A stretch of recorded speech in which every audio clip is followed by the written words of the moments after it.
Hey guys, so I thought I would do this video because there's been some comments online, and also a few of the 90 Day podcasters have picked up on it, and that is my love of Filipino nurses. I feel like between the editing and the fact that I didn't really explain myself fully when I was doing the interviews, kind of makes it come across like I've got a bit of a kinky nurse fetish, which I promise you I don't. So I thought I'd explain a little bit more about what my childhood was like with brittle bones and why Filipino nurses kind of made such a positive difference on that. When I say I spent a lot of time in hospital as a kid, I literally mean, if you add it up, it would be years. If I broke my leg, I would be in hospital for 2 to 3 months, and I would be on something called gallows traction, which is basically where you are laying in bed, flat on your back, with your legs in the air tied to a metal frame so that the bone heals straight. And if you're lucky, you get a bed by the window so you can at least look outside, but at least half the time I wouldn't be. I'd be in the middle of the ward, so my only view for 3 months at a time would be the ceiling or the beds around me. And when you spend that amount of time in hospital, the nurses kind of become family to you. I want to stress this, all nurses are amazing. It's probably one of the most underpaid and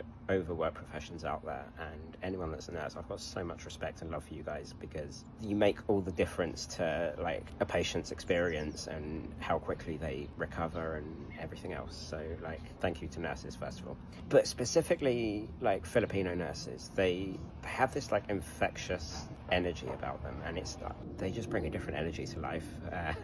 I read somewhere that Philippines' greatest export is happiness, and I totally agree with that. But to give you some examples, I had one nurse who, I'd been in hospital for 6 weeks, I think.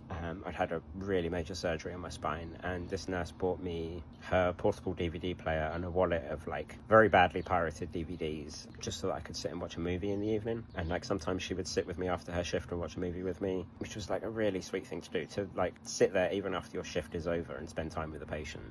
It made a huge difference. And yeah, being in hospital for that amount of time is so lonely.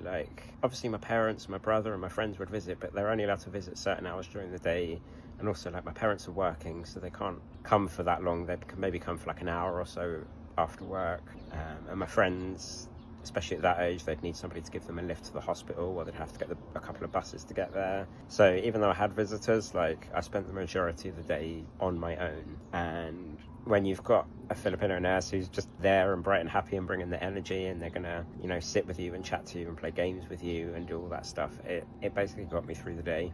Another thing that I had a few Filipino nurses do was if I got bored of the hospital food, which is so easy to do because it's not the greatest food in the world, let's be honest, they would go down to the staff canteen, or they would go down to the visitors canteen and get me something different, or they'd go to the corner shop or whatever and buy me a bar of chocolate. It was all these little acts of kindness that just helped me feel a little bit less alone while I was stuck in a hospital bed. So yeah, and obviously talking to these nurses, I learned about the Philippines, and I learned about their culture, and I sort of developed a fascination with the country. So I kind of always knew that I would at least go there and visit. And then obviously as I got older, had a few bad relationship experiences in the UK, the thing I started looking for was that kindness that I experienced as a kid. And obviously I went over to the Philippines, and I realized that it's a huge part of their culture. It's not just the nurses, it's everybody in the Philippines. And I'm not saying that there aren't people like that in the West, but it's harder to find in the West in my experience. So hopefully that clears things up a little bit. Hopefully I don't still sound like I've got a kinky nurse fetish. But yeah, we'll see. Thanks for watching, guys.